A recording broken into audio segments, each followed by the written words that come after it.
Alright guys, this is simple. Really, really simple for everyone to understand. And it's a perfect example of the difference between what you're being sold and what you're actually getting.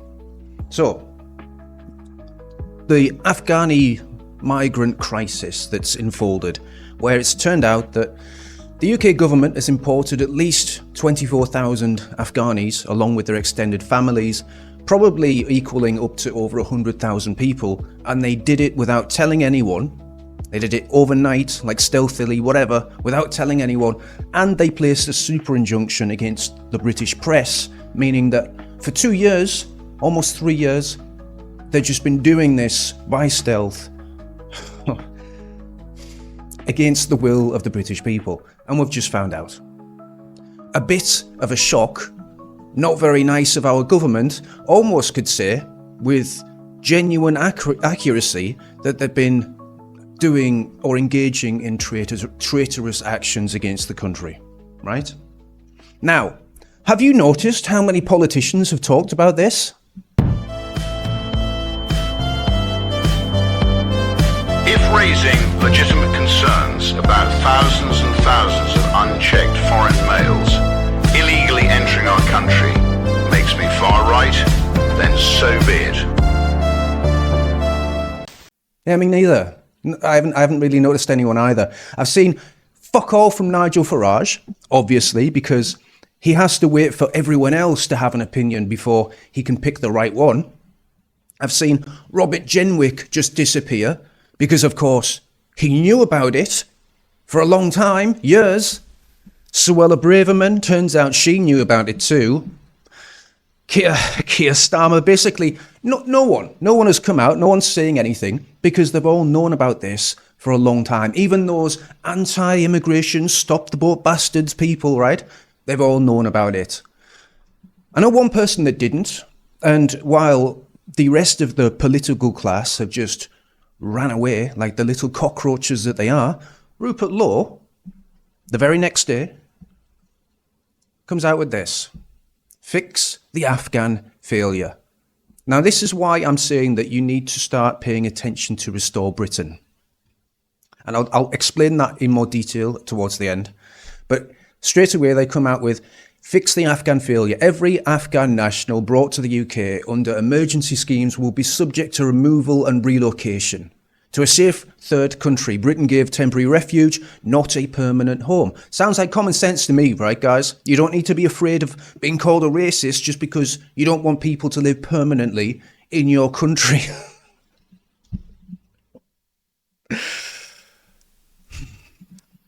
Work with safe third countries to relocate Afghan nationals regionally. Well, that would make sense, wouldn't it? Why would you move them halfway around the world into a white Christian nation? Closer to home, culturally compatible and logistically sustainable. The UK must not be a permanent destination for those claiming hardship. I agree. Any senior civil servant or government official involved in the leak or cover-up must face job termination or prosecution. Someone who's addressing the fact that these are traitors, guys. Traitors. Prosecute them. Bring back hanging. Legislate to prevent super injunctions being used to shield political embarrassment, immigration failures or criminality. So they're addressing the issue.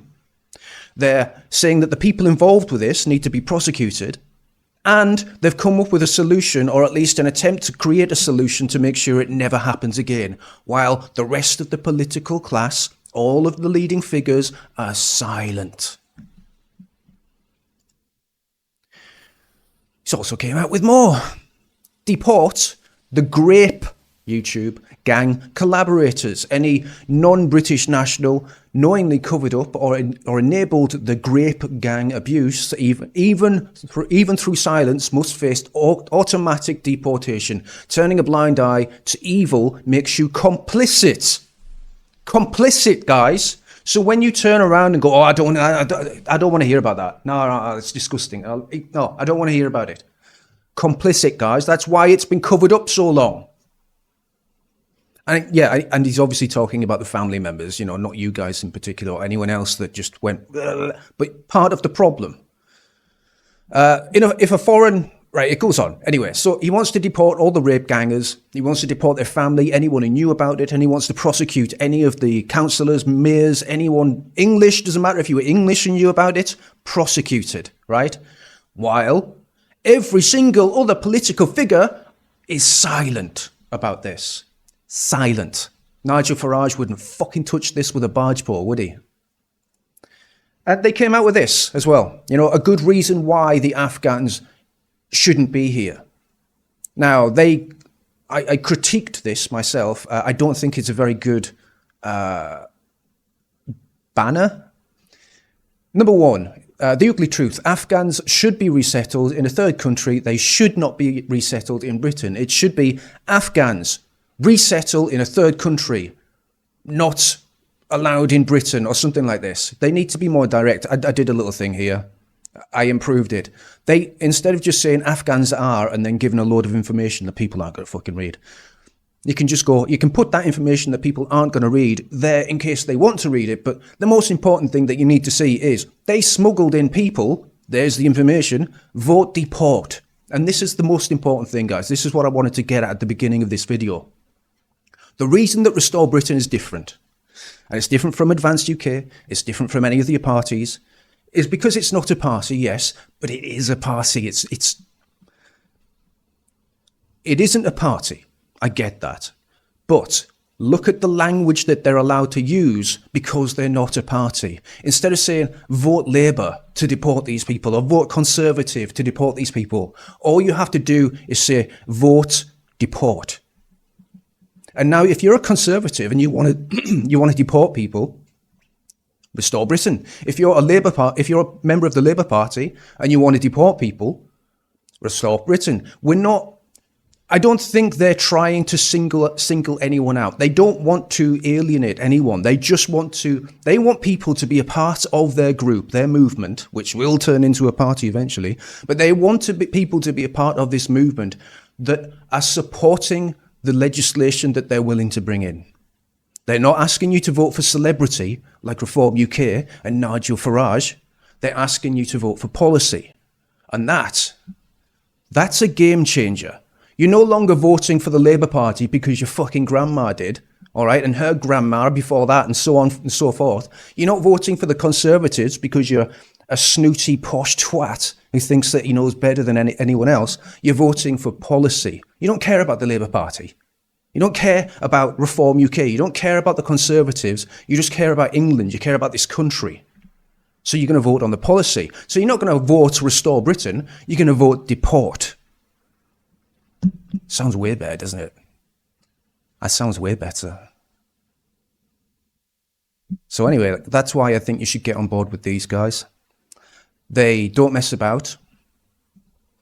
When they see something that needs fixing, they come out with their statements on what they will do if they get into power. Now, I know this is a pressure group. I know it's not a real party yet.